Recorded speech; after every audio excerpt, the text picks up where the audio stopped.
Salam, senang sekali bisa berjumpa dengan saudara sekalian dimanapun berada. Bersama kami dari Majelis Jemaat GKE Getsemani Palangkaraya. Pada saat ini kita akan bersama-sama melaksanakan ibadah minggu secara online. Semua karena kasih karunia Tuhan kita Yesus Kristus. Pandemi COVID-19 tidak membatasi kita untuk memuji dan memuliakan nama Tuhan. Namun semakin membuat kita semakin dekat Tuhan melalui setiap persekutuan kita. Bahkan persekutuan secara online seperti sekarang ini. Tentunya dimanapun kita berada, jangan lupa menerapkan protokol kesehatan dan pandemi ini segera berlalu. Baiklah saudara-saudara, kita akan bersama-sama memulai ibadah kita. Kita memuliakan Tuhan dengan menyanyikan Kidung Jemaat nomor 15, bait 1 dan 3. Jemaat diundang berdiri.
Jemaat yang diberkati oleh Tuhan Yesus Kristus, mari kita mulai ibadah ini di dalam nama Tuhan. Pertolongan kita adalah dalam nama Tuhan yang menjadikan langit dan bumi. Kasih karunia dan damai sejahtera dari Allah Bapa kita dan dari Tuhan Yesus Kristus menyertai kita. Amin. Silakan duduk kembali.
Saudara-saudara yang dikasihi oleh Tuhan Yesus Kristus, marilah kita bersama-sama berdoa. Ya Tuhan Bapa Surgawi, kami mengucap syukur dan berterima kasih atas segala kasih karunia yang Tuhan anugerahkan dalam kehidupan kami hari lepas hari. Sehingga saat ini kami dapat bersama-sama memuji menyembah Engkau. Berkenanlah Tuhan atas kami. Ampunilah kami atas segala kesalahan kami dan tahirkanlah kami dari dosa kami. Sehingga kami sungguh layak di hadapan-Mu untuk menerima kasih-Mu. Saat ini kami juga akan membaca firman-Mu. Bimbinglah kami dengan kuasa Roh Kudus-Mu. Di dalam nama Tuhan Yesus Kristus kami berdoa. Amin. Pembacaan Alkitab bagi kita saat ini sesuai dengan Almanak Nas GKE tertulis di dalam kitab 2 Samuel pasal 5 ayat 1 sampai dengan 5 dengan perikop Daud menjadi raja atas seluruh Israel.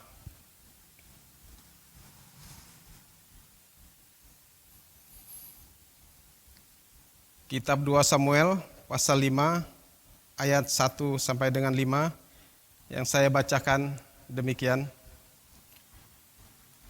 Daud menjadi raja atas seluruh Israel. Lalu datanglah segala suku Israel kepada Daud di Hebron dan berkata, "Ketahuilah kami ini darah dagingmu. Telah lama ketika Saul memerintah atas kami, Engkaulah yang memimpin segala gerakan orang Israel. Dan Tuhan telah berfirman kepadamu, Engkaulah yang harus menggembalakan umatku Israel, dan Engkaulah yang menjadi raja atas Israel." Maka datanglah semua tua-tua Israel menghadap raja di Hebron. Lalu Raja Daud mengadakan perjanjian dengan mereka di Hebron di hadapan Tuhan. Kemudian mereka mengurapi Daud menjadi raja atas Israel. Daud berumur 30 tahun pada waktu ia menjadi raja. 40 tahun lamanya ia memerintah. Di Hebron ia memerintah atas Yehuda 7 tahun 6 bulan. Dan di Yerusalem ia memerintah 33 tahun atas seluruh Israel dan Yehuda. Demikian pembacaan Alkitab. Yang berbahagia ialah mereka yang mendengarkan firman Allah dan yang memeliharanya. Amin. Jemaat yang dikasihi Tuhan, marilah kita berdiri bersama-sama dengan sekalian orang percaya dari segala masa dan tempat mengikrarkan pengakuan iman rasuli. Aku percaya kepada Allah Bapa yang Maha Kuasa, Khalik langit dan bumi, dan kepada Yesus Kristus, Anaknya yang tunggal Tuhan kita, yang dikandung dari Roh Kudus, lahir dari anak darah Maria, yang menderita di bawah pemerintahan Pontius Pilatus, disalibkan, mati dan dikuburkan, turun ke dalam kerajaan maut. Pada hari yang ketiga, bangkit pula dari antara orang mati, naik ke surga, duduk di sebelah kanan Allah Bapa yang Maha Kuasa, dan akan datang dari sana untuk menghakimi orang yang hidup dan yang mati. Aku percaya kepada Roh Kudus, gereja yang kudus dan am, persekutuan orang kudus, pengampunan dosa, kebangkitan daging, dan hidup yang kekal.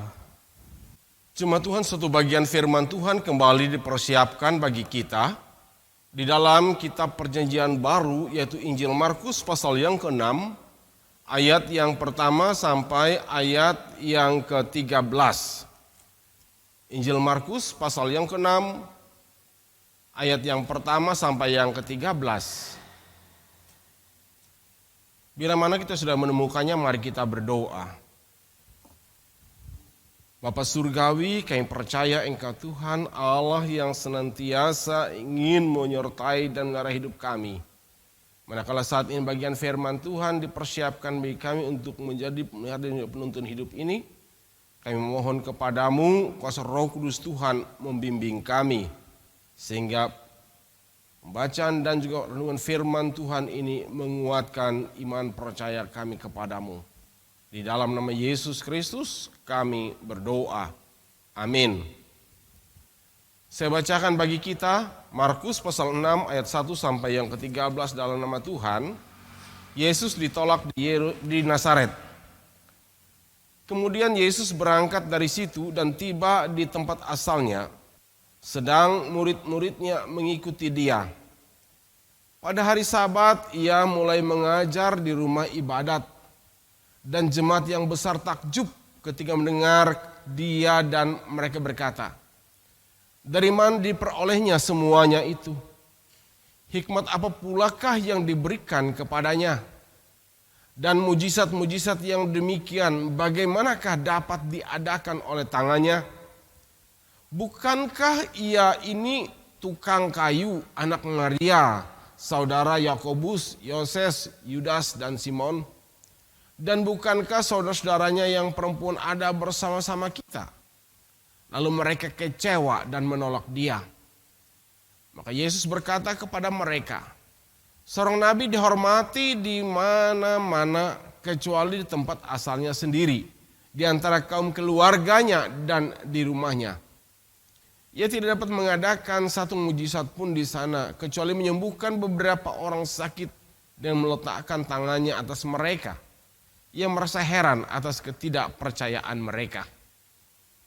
Yesus mengutus ke-12 rasul. Lalu Yesus berjalan keliling dari desa ke desa sambil mengajar. Ia memanggil ke-12 murid itu dan mengutus mereka berdua-dua. Ia memberi mereka kuasa atas roh-roh jahat dan berpesan kepada mereka supaya jangan membawa apa-apa dalam perjalanan mereka kecuali tongkat, roti pun jangan, bekal pun jangan, uang dalam ikat pinggang pun jangan. Boleh memakai alas kaki tapi jangan memakai 2 baju. Katanya selanjutnya kepada mereka, kalau di suatu tempat kamu sudah diterima dalam suatu rumah, tinggallah di situ sampai kamu berangkat dari tempat itu. Dan kalau ada suatu tempat yang tidak mau menerima kamu, dan kalau mereka tidak mau mendengarkan kamu, keluarlah dari situ dan kebaskanlah debu yang di kakimu sebagai peringatan bagi mereka. Lalu pergilah mereka memberitakan bahwa orang harus bertobat. Dan mereka mengusir banyak setan dan mengoles banyak orang sakit dengan minyak dan menyembuhkan mereka. Amin buat firman Tuhan. Jemaat yang diberkati oleh Tuhan kita Yesus Kristus, pada prinsipnya tiap orang itu ingin dihargai dan diterima. Karena itu semua orang akan berusaha untuk memperlengkapi diri. Tetapi bagaimana menyikapi bila tanpa alasan yang kuat? Mungkin hanya karena faktor latar belakang hidup keluarga yang menjadi alasan. Seperti sikap gagal paham di tengah masyarakat. Pada saat di Nazaret saat itu. Dari mana Yesus mendapatkan kemampuan dan kuasa? Dalam ayat yang kedua hingga yang ketiga. Sehingga Yesus ditolak. Tentu hal itu bukanlah sesuatu yang mengenakan. Mungkin Bapak Ibu Saudara pernah merasa ditolak oleh sahabat. Yang muda mungkin oleh pacar. Ditolak lamaran pekerjaan. Ditolak dalam pergaulan. Pasti sangatlah menyakitkan. Tetapi bagaimana reaksi Yesus atas penolakan tersebut? Dalam teks kita pada hari ini disampaikan kepada kita. Ternyata Yesus menerimanya sebagai bagian dari harga yang harus ia bayar. Ia pun berkata, seperti dalam ayat yang keempat, seorang nabi dihormati di mana-mana kecuali tempat asalnya sendiri, di antara kaum keluarganya dan di rumahnya. Saudara dalam Tuhan kita Yesus Kristus. Reaksi Yesus sekali lagi, ia menerimanya hal itu. Ia berlapang dada dalam semuanya itu. Hanya ia merasa heran atas ketidakpercayaan mereka. Padahal ia sudah menunjukkan karya. Dan juga telah menunjukkan akan potensi dirinya yang sungguh besar. Yang layak untuk diakui. Saudara dalam Tuhan, Yesus tidak undur. Ia tidak putus asa. Ia tidak kecewa. Tapi ia terus berkarya. Walau terpaksa ia harus ke tempat lain. Ia tetap konsisten dalam sikap hidupnya. Tetap semangat. Bahkan lebih lagi. Ia terus menunjukkan dan juga membuat karya. Karena itu ia kemudian mengangkat dan mengutus murid-muridnya. Dalam pasal atau perikop yang kedua, pasal yang ke-6, ayat yang ke-6 dan seterusnya. Ia mengutus ke-12 murid, ke-12 rasulnya. Bahkan ia pecahkan berdua-dua. Hal itu tentunya agar murid-muridnya bergerak cepat-cepat. Dan diyakinkan juga bahwa mereka harus bergantung pada pemeliharaan Allah. Murid-murid harus meyakinkan dirinya bergantung pada pemeliharaan Tuhan yang punya misi itu.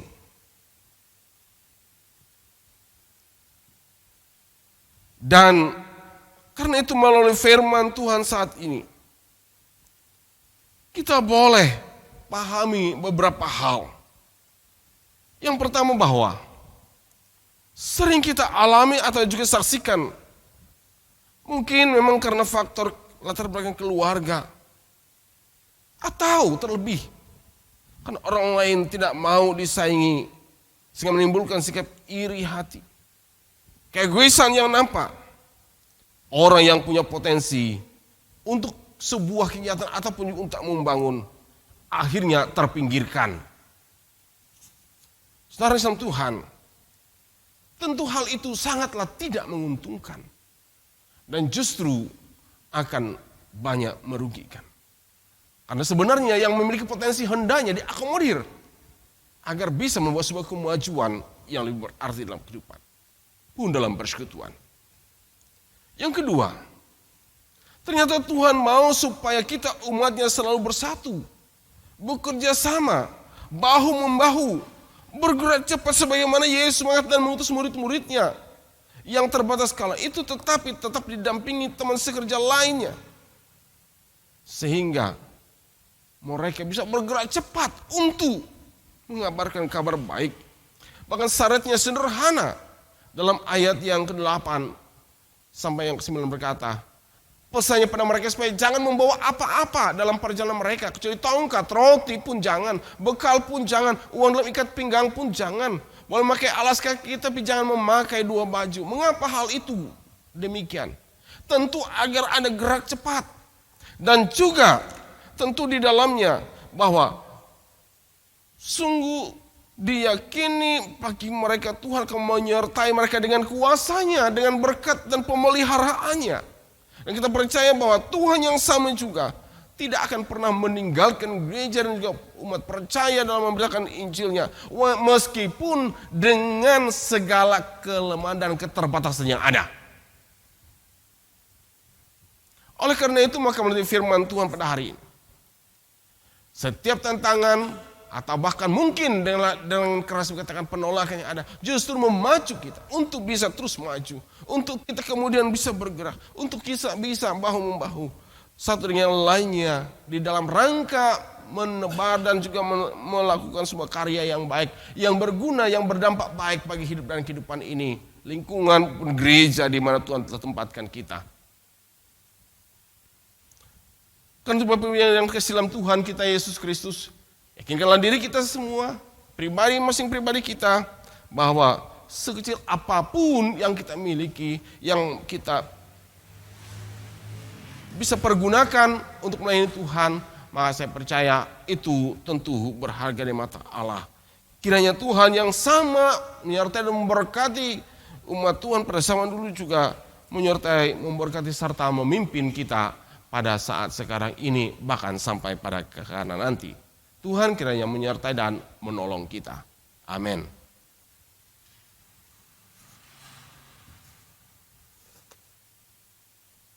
Mari kita berdoa. Kami bersyukur dan berterima kasih kepadamu ya Tuhan, karena bagian firman Tuhan pada hari ini mengingatkan pada kami. Memang seringkali Kami menghadapi berbagai macam penolakan dan kehidupan ini, semua pasti kami pernah mengalaminya. Namun itu semuanya Tuhan membuat kami tidak patah semangat dalam kehidupan. Terlebih untuk menyatakan kasih dan kebenaran Injil-Mu Tuhan.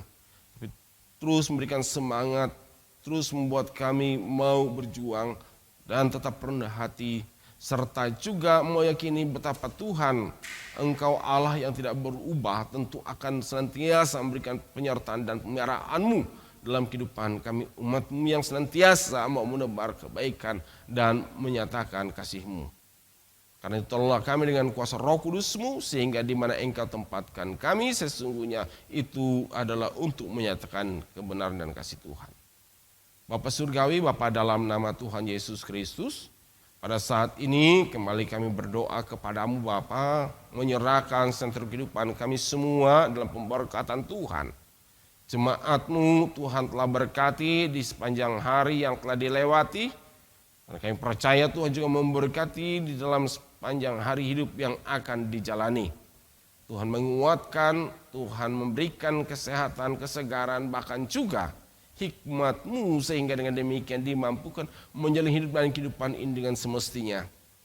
Meski di tengah situasi yang sulit akibat pandemi COVID-19 yang masih belum berlalu ini, Engkau Tuhan senantiasa juga menolong dan menguatkan kami sehingga kami boleh melewatinya dengan pertolongan Tuhan. Sehingga kami aman, imun kami tetap meningkat dan iman kami pada Allah semakin diperteguh. Kami berdoa menyerahkan setiap keluarga Kristen dalam pemberkatan Tuhan. Tuhan menguatkan, Tuhan menyatukan senantiasa dalam kasih setia-Mu. Tuhan berkati setiap keluarga-keluarga, sehingga sungguh dalam kehidupan keluarga nama Tuhan dipermuliakan. Kami ingatkan saudara kami yang saat ini mungkin ada dalam keadaan sakit. Tuhan memberikan kesembuhan dan kekuatan pemulihan. Yang dalam pergumulan Tuhan memberikan jalan yang keluar yang baik atas mereka. Bahkan yang saat ini sedang menghadapi masalah, Tuhan menguatkan, memampukan hadapinya dan mendapatkan solusi yang baik. Kami menyerahkan ya Bapa di surga, kehidupan gereja Tuhan seluruh muka bumi ini dalam pemberkatan Tuhan. Pun gereja Kalimantan Evangelis dari tingkat sinode, majelis resort, maupun majelis jemaat diberkati. Para pendeta, penetua, diakon, vikariat, atau apapun tugas pelayanannya Tuhan memberkati di gereja Tuhan. Dan demikian gereja-Mu dibangun hanya untuk kemuliaan nama Tuhan. Kami menyerahkan akan kehidupan bangsa-bangsa seluruh muka bumi ini agar senantiasa diberkati pun bangsa kami Indonesia. Terlebih ya Bapa di surga, dalam situasi yang sulit akibat pandemi COVID-19 ini, biarlah kami boleh bergerak bersama untuk bisa menghadapi situasi sulit ini dan boleh keluar serta menikmati kehidupan di era baru ini dengan sukacita. Kami menyerahkan segenap harap dan pinta kami yang jauh sempurna ini dalam satu nama yang berkuasa, dalam nama Tuhan kami Yesus Kristus yang senantiasa memberkati kami. Dan saat ini sebagai tanda syukur kami akan menyerahkan persembahan kami, dikuduskan dan diberkati oleh Tuhan sehingga dapat dipergunakan untuk kepujian dan kemuliaan bagi nama-Mu. Berkata juga apa yang ada pada kami sehingga kami boleh mengelolanya dengan penuh tanggung jawab. Bapa kami yang ada di surga, dikuduskanlah nama-Mu, datanglah kerajaan-Mu, jadilah kehendak-Mu di bumi seperti di surga. Berilah kami pada hari ini makanan kami yang secukupnya, dan ampunilah kami akan kesalahan kami, seperti kami juga mengampuni orang yang bersalah kepada kami. Janganlah membawa kami ke dalam pencobaan, tetapi lepaskanlah kami daripada yang jahat. Karena Engkaulah yang mempunyai kerajaan dan kuasa dan kemuliaan sampai selama-lamanya. Amin. Jemaat yang diberkati Tuhan, nats pengantar bagi kita dalam memberikan persembahan tertulis dalam 2 Korintus 9 ayat yang ke-7. Hendaklah masing-masing memberikan menurut kerelaan hatinya, jangan dengan sedih hati atau karena paksaan, sebab Allah mengasihi orang yang memberi dengan sukacita. Seraya kita mempersembahkan persembahan kita menyanyikan pujian dari Kidung Jemaat nomor 387, bait pertama dan kedua.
Jemaat untuk berdiri, arahkanlah hatimu kepada Allah dan terimalah berkat Tuhan. Anugerah Tuhan kita Yesus Kristus dan kasih Allah dan persekutuan Roh Kudus kiranya berserta dengan saudara sekalian. Amin.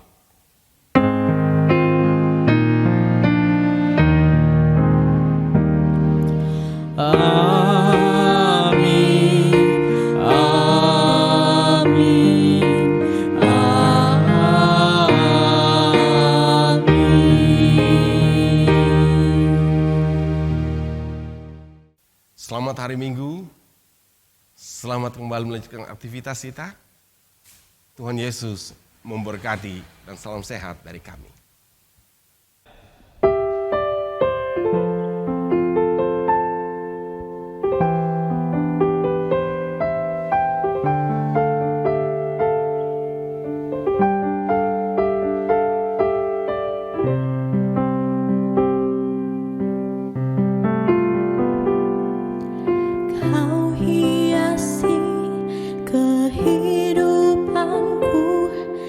Dengan kemuliaan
sangat baik, teramat baik aku ada saat ini.